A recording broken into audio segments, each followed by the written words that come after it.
Introducción. En la asignatura de reumatología, dentro de lo que suponen los aspectos generales de las enfermedades del aparato locomotor, hay dos temas de especial importancia, que son el estudio del líquido sinovial y los anticuerpos antinucleares. Antes de entrar a comentarlos, debes recordar que la extensión de los síntomas articulares pueden orientarte sobre el tipo de enfermedad que presenta un paciente. Si la afectación es de una sola articulación, hablaremos de monoartritis. Cuando se extiende entre 2 y 4 articulaciones, se denomina oligoartritis, y para más de 4 articulaciones, poliartritis. En el caso de la afectación oligoarticular y poliarticular, puede ser unilateral, con afectación de articulaciones de un solo lado del organismo, o bilateral, cuando se afectan ambos lados. Si la afectación es bilateral, la definimos como simétrica, si es igual en ambos lados, o asimétrica, si es diferente.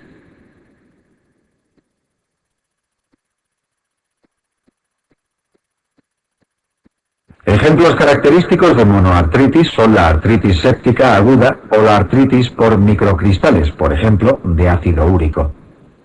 Presentación oligoarticular unilateral o bilateral asimétrica es típica de las espondiloartropatías, como la espondilitis anquilosante.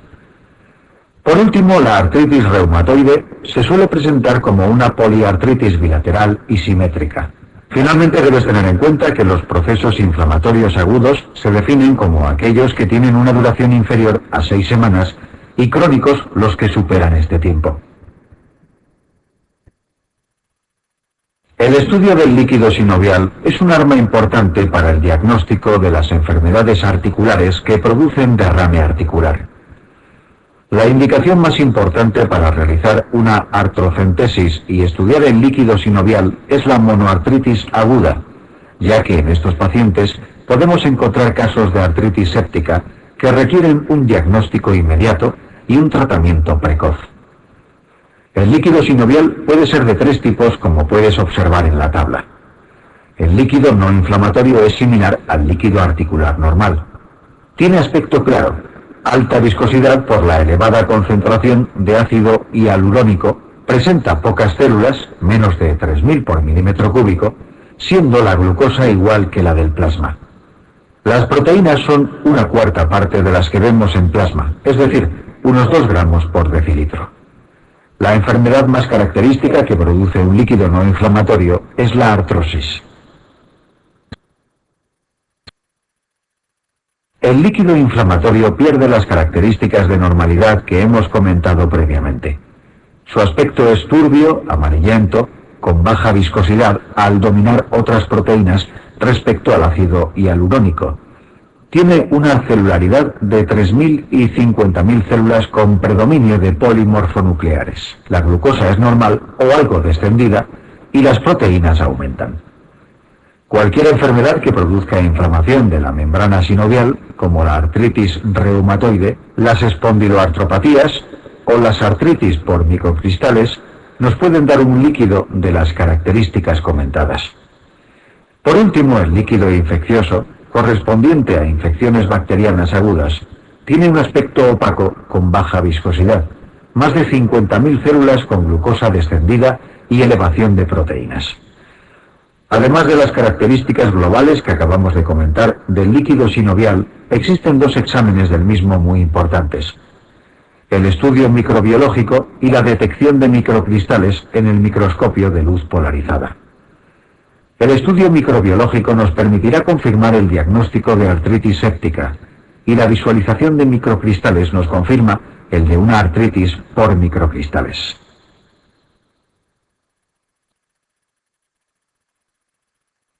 Los anticuerpos antinucleares pueden detectarse por múltiples métodos, pero el más utilizado es la inmunofluorescencia indirecta.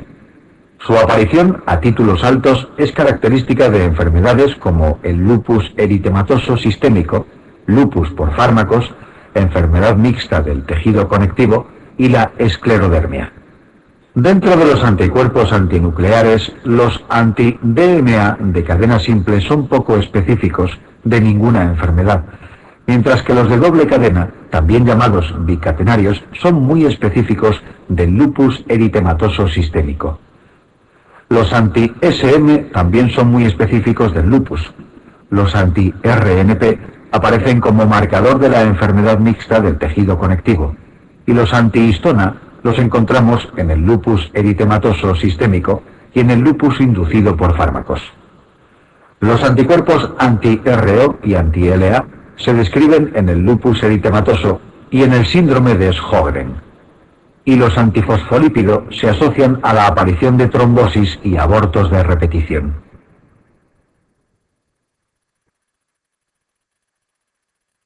En el lupus eritematoso sistémico es donde más anticuerpos se han descrito.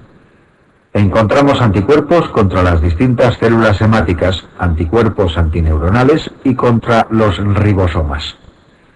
Los CANCA tienen una estrecha relación con una vasculitis grave, la granulomatosis de Wegener. Los PANCA también aparecen en vasculitis necrotizantes como la PAN microscópica, la PAN clásica, la enfermedad de Churo-Strauss y la granulomatosis de Wegener. Igualmente se han encontrado estos anticuerpos en otras enfermedades inflamatorias como el lupus eritematoso, artritis reumatoide, etc. Los anticuerpos antisintetasa se encuentran en la polimiosistis asociada a enfermedad pulmonar intersticial. Los anticentrómero los encontramos en la esclerosis sistémica limitada y los antitopoisomerasa en la esclerosis sistémica difusa. Como puedes comprobar, cada anticuerpo se encuentra asociado a una o varias enfermedades autoinmunes y en ocasiones estos anticuerpos se relacionan con distintas manifestaciones clínicas dentro de estas enfermedades. Debes utilizar esta tabla a modo de repaso relacionando cada anticuerpo con las enfermedades con las que se asocian. Vasculitis. Definición. Dentro de las vasculitis se engloban un grupo muy heterogéneo de enfermedades cuyo único denominador común es que todas ellas se producen como consecuencia de la inflamación de la pared vascular. Entre un niño con una enfermedad de Kawasaki que presenta con menos de 5 años de forma recortada fiebre y lesiones cutáneas y un anciano con una arteritis temporal que desde hace semanas presenta dificultad para levantar los brazos o caminar y cefalea, no existe ningún parecido clínico, y sin embargo, ambos procesos comparten el producirse a causa de la inflamación de la pared vascular.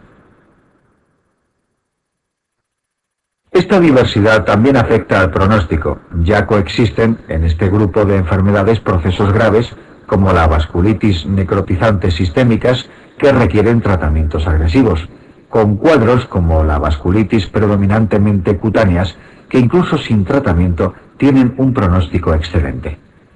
Aun siendo procesos infrecuentes, su importancia deriva de la frecuencia con que motivan preguntas en el examen.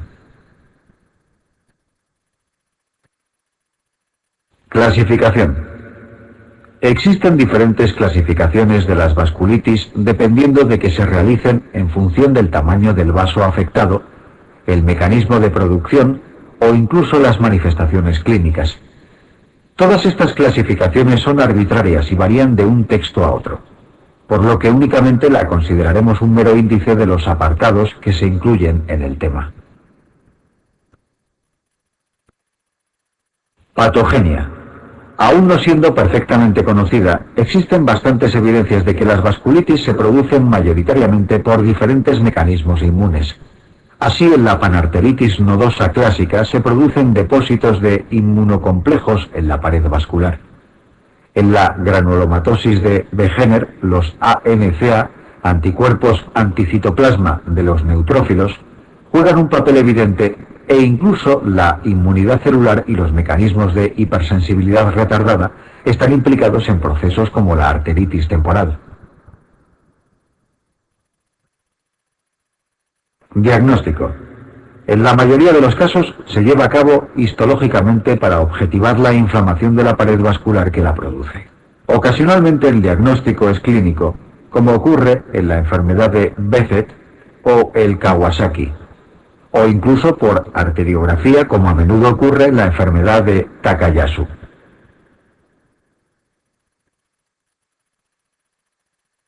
Las vasculitis necrotizante sistémica son los procesos sobre los que se generan mayor número de preguntas.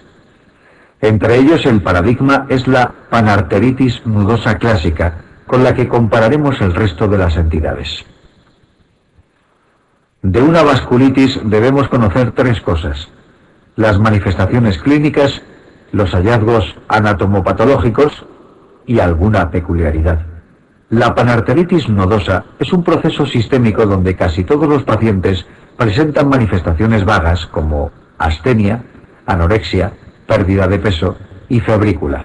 De hecho, las preguntas cuya respuesta es una vasculitis necrotizante sistémica habitualmente muestran en su enunciado estos datos. El órgano más frecuente y gravemente afectado suele ser el riñón, en el que la inflamación de los vasos renales da lugar a una isquemia glomerular, que clínicamente se traduce en deterioro progresivo de la función renal, esto es, insuficiencia renal crónica. Al hablar de un mecanismo vasculorenal, es frecuente que se produzca hipertensión arterial. La afectación musculoesquelética es frecuente pero poco específica. Se producen artralgias, mialgias o incluso artritis y miositis. Dos órganos cuya afectación ayuda mucho al diagnóstico son la piel y el sistema nervioso periférico. Cuando una vasculitis asienta en la piel, la manifestación clínica a la que típicamente da lugar es la púrpura palpable. Del mismo modo, la afectación del sistema nervioso periférico en una vasculitis provoca una mononeuritis múltiple, esto es, la afectación secuencial y asimétrica de troncos nerviosos no contiguos. Ambas manifestaciones, púrpura palpable y mononeuritis múltiple, se producen en la mitad de los pacientes con panarteritis nodosa clásica. La afectación digestiva habitualmente consiste en dolor abdominal debido a la isquemia mesentérica secundaria a la inflamación y consecuente disminución de la luz de los vasos. De toda esta lista, lo primordial es recordar la frecuencia y trascendencia de la afectación renal y el que no se afecte el pulmón, que es un órgano característicamente respetado en la panarteritis nodosa clásica. En la panarteritis nodosa clásica se afectan vasos de pequeño y mediano calibre.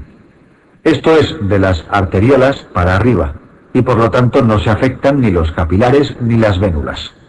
En los vasos afectados se aprecia marcada necrosis fibrinoide e infiltrado por polimorfonucleares. Dado que existen lesiones en diferentes estadios evolutivos, en las lesiones de más larga evolución pueden apreciarse células mononucleares.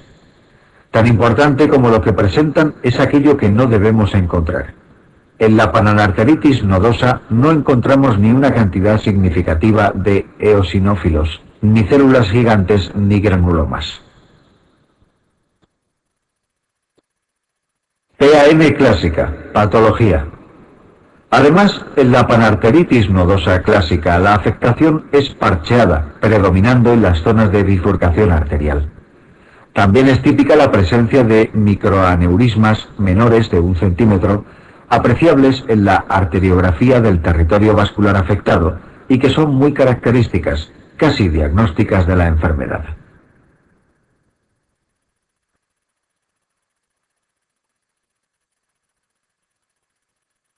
PAN clásica. Asociaciones. En cerca de un 30% de los pacientes, la panarteritis nodosa clásica se asocia a la presencia de antígeno de la hepatitis B. De hecho, este puede formar parte de los inmunocomplejos depositados en la pared vascular. En menor medida se han encontrado asociación con la hepatitis C y la tricoleucemia. PAN microscópica. Diferencias. Para describir las demás vasculitis necrotizantes sistémicas, lo fundamental es compararlas y diferenciarlas con el paradigma de todas ellas, esto es, con la panarteritis nodosa clásica. La principal y casi única diferencia anatomopatológica es que en la forma microscópica se afectan también los capilares y vénulas, y que no es propia la presencia de microaneurismas. A diferencia de la forma clásica, la poliarteritis microscópica afecta predominantemente al pulmón, donde produce una capilaritis pulmonar, que se manifiesta como infiltrados pulmonares que pueden dar lugar a hemorragias alveolares. La afectación del riñón se produce en forma de una glomerulonefritis. Es más brusca que en la forma clásica y por lo tanto más que una insuficiencia renal crónica puede producir un fracaso renal agudo.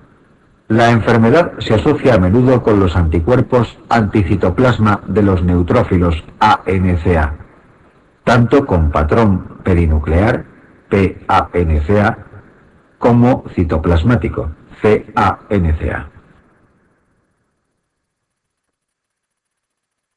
Al igual que en la forma clásica, no es propio de esta enfermedad la presencia de eosinófilos, granulomas ni células gigantes.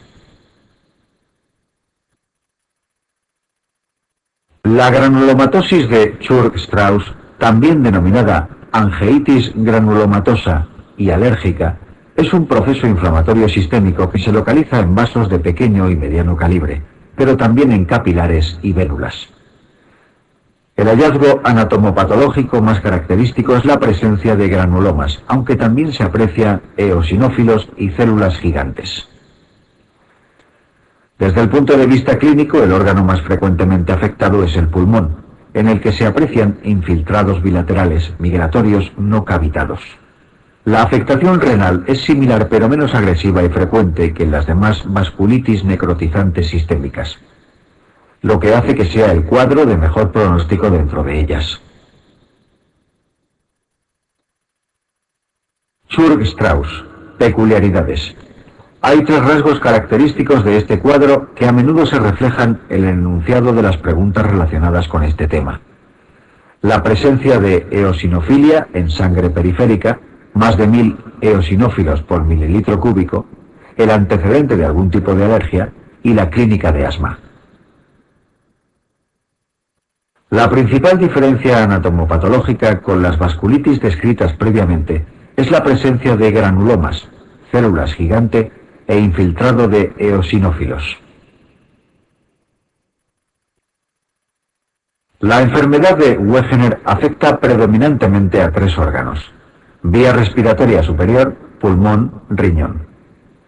La afectación más frecuente y precoz es la de la vía respiratoria superior, que se manifiesta como una sinusitis crónica, en la que el tejido inflamatorio produce un exudado hemorrágico y purulento.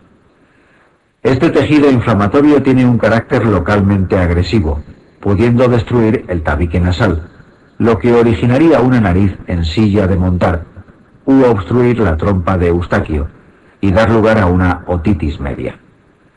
La afectación pulmonar es la segunda en frecuencia y precocidad y origina nódulos pulmonares bilaterales, cavitados y no migratorios. El riñón se afecta de forma más tardía en 3/4 partes de los pacientes, provocando un glomerulonefritis focal y segmentaria. La afectación musculoesquelética, la púrpura palpable, la monoeuritis múltiple, la afectación digestiva o cardíaca es similar en esta y en las demás vasculitis necrotizantes sistémicas, a las descritas en la panarteritis nodosa clásica.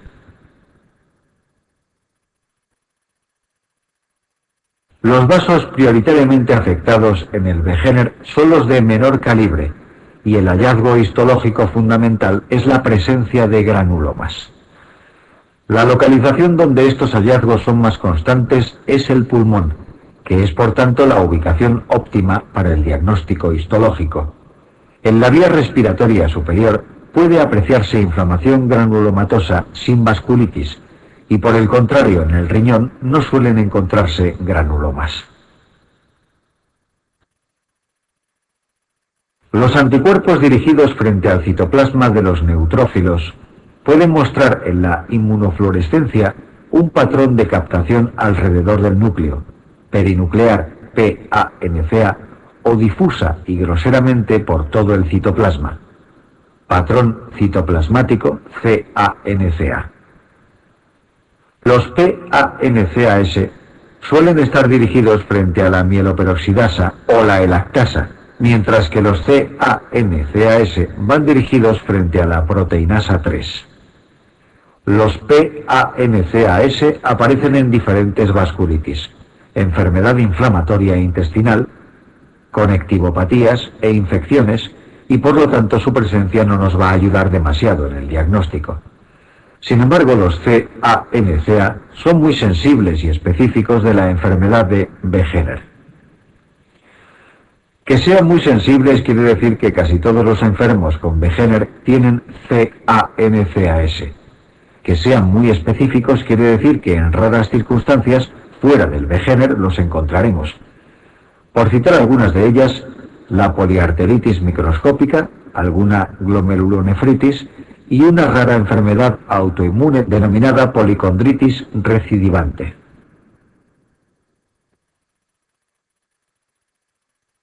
El diagnóstico diferencial de la enfermedad de Wegener se plantea con aquellos procesos que provocan afectación renal y pulmonar.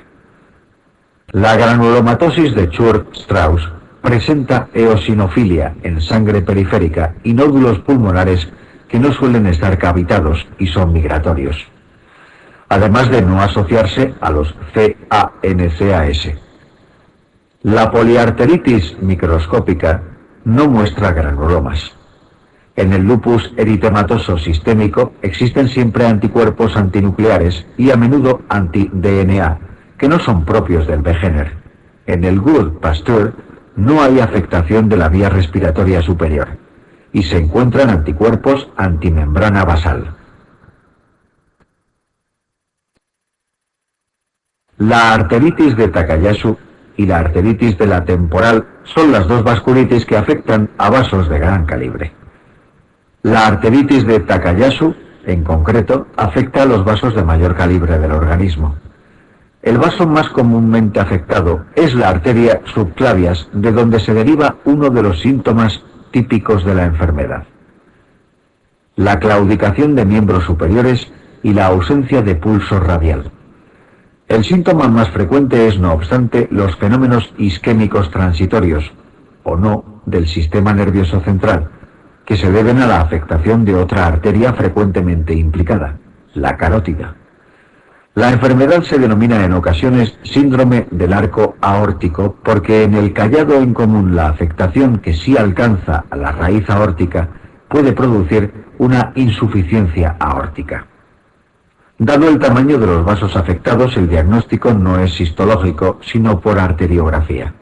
En el tratamiento pueden ser de utilidad los inmunosupresores y los corticoides, pero la medida fundamental son las técnicas de cirugía vascular, bypass, stent, etc., que se deben realizar una vez que la inflamación haya sido controlada con las medidas anteriores. A diferencia de los procesos descritos anteriormente, que son muy infrecuentes, la arteritis temporal es un cuadro bastante común en la práctica clínica. Varios rasgos de la enfermedad son característicos. Afecta a pacientes de edad avanzada, habitualmente por encima de los 50-60 años.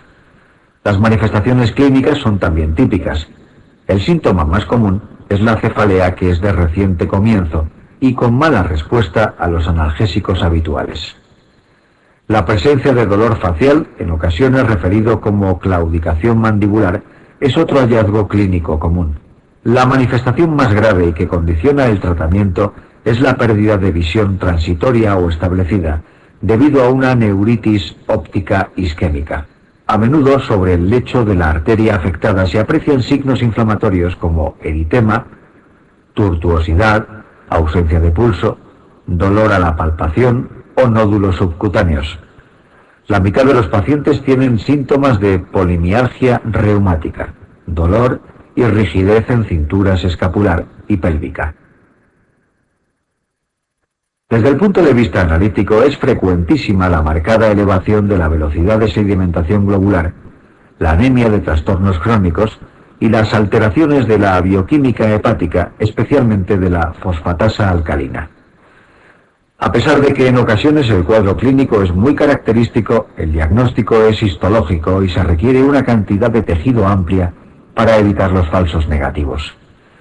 Otra característica típica de la enfermedad es la respuesta espectacular al tratamiento con corticoides.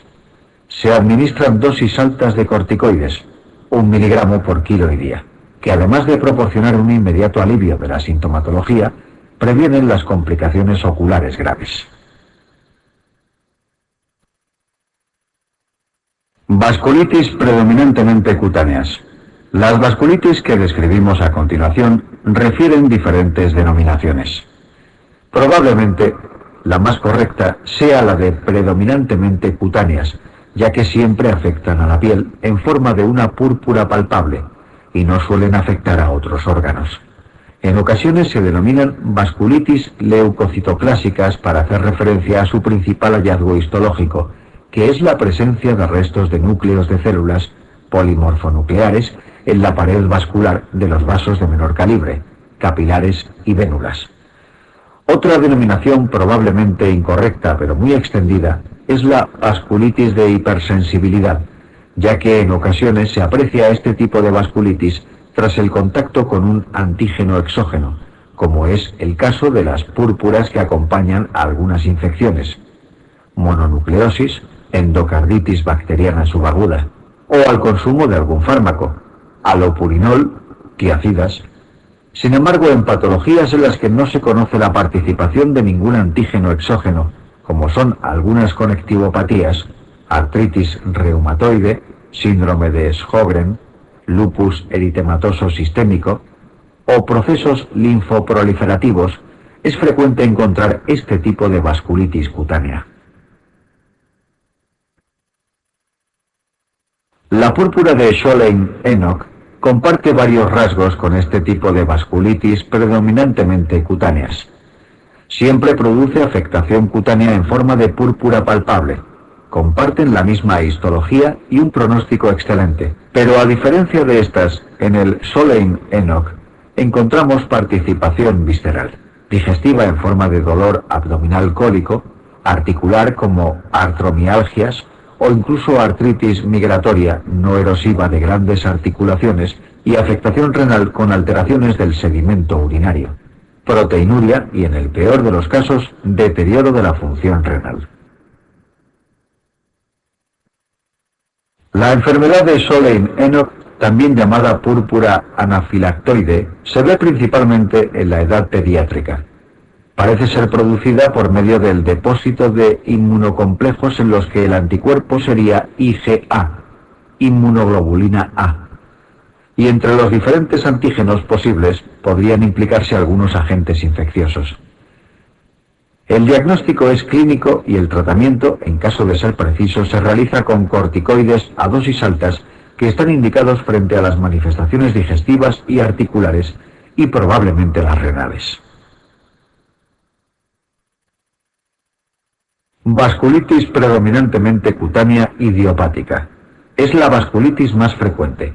Produce siempre afectación cutánea y habitualmente ningún otro daño vascular. Si no es secundaria a otro proceso, probablemente no requiere ninguna medida terapéutica. La enfermedad de Kawasaki afecta a niños de corta edad, por debajo de los 5 años, dando lugar a un cuadro de fiebre alta, linfadenopatías predominantemente cervicales y lesiones mucocutáneas como son la conjuntivitis, la lengua en frambuesa, erosiones y costras labiales y en orificios nasales e incluso un exantema morbiliforme que en la fase de convalecencia produce la descamación de la piel de los pulpejos de las manos. La trascendencia del cuadro viene dada porque el 25% de estos niños desarrollan afectación cardíaca que a la postre es el responsable de la mortalidad de hasta 2% que la enfermedad provoca. Se producen aneurismas coronarios que pueden dar lugar a miocarditis o infarto. Las complicaciones cardíacas se pueden evitar si al comienzo del cuadro, además de su tratamiento tradicional, salicilatos, se le añade gamma-globulina intravenosa. La vasculitis aislada del sistema nervioso central es un proceso infrecuente debido a la afectación de las arteriolas. Da lugar a cefalea, deterioro cognitivo y focalidad progresiva. Se diagnostica por la arteriografía y fundamentalmente por la biopsia cerebral, incluyendo leptomeninges. A menudo en un mismo paciente coexisten rasgos de diferentes vasculitis, dando lugar a lo que conocemos como síndrome poliangeítico de superposición. El manejo es el de los cuadros individuales que lo componen. Síndrome de Behçet. Criterios diagnósticos. La enfermedad de Behçet es una de las vasculitis cuyo diagnóstico se realiza por la clínica y no histológicamente. En concreto, se utilizan los criterios diagnósticos, dentro de los cuales es imprescindible para establecer el diagnóstico la presencia de úlceras orales. Estas úlceras orales suelen ser la primera manifestación de la enfermedad.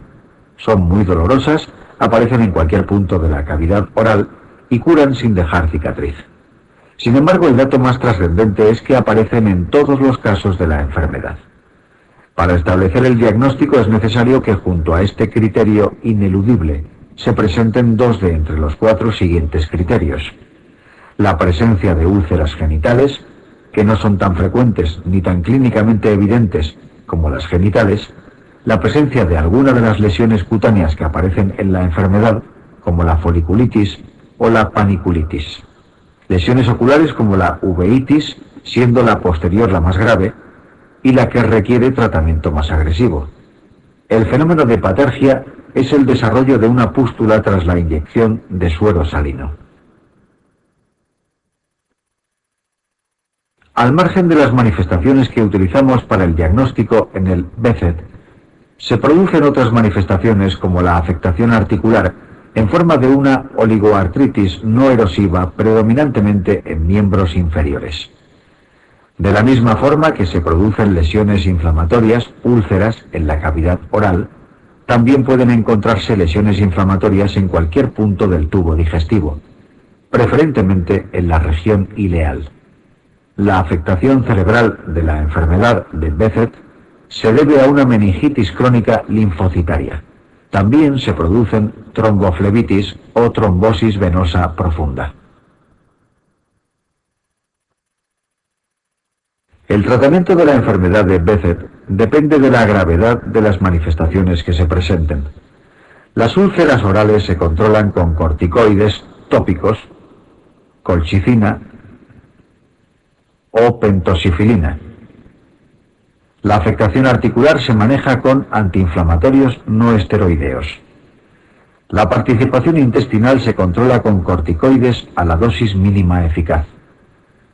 La uveitis anterior solo requiere corticoides y midriáticos en colirio. Y sin embargo, la uveitis posterior, que es grave y puede producir ceguera, requiere medidas más agresivas como la ciclosporina. La crioglobulinemia es la presencia en plasma de unas inmunoglobulinas que precipitan de forma reversible con el frío, crioglobulinas.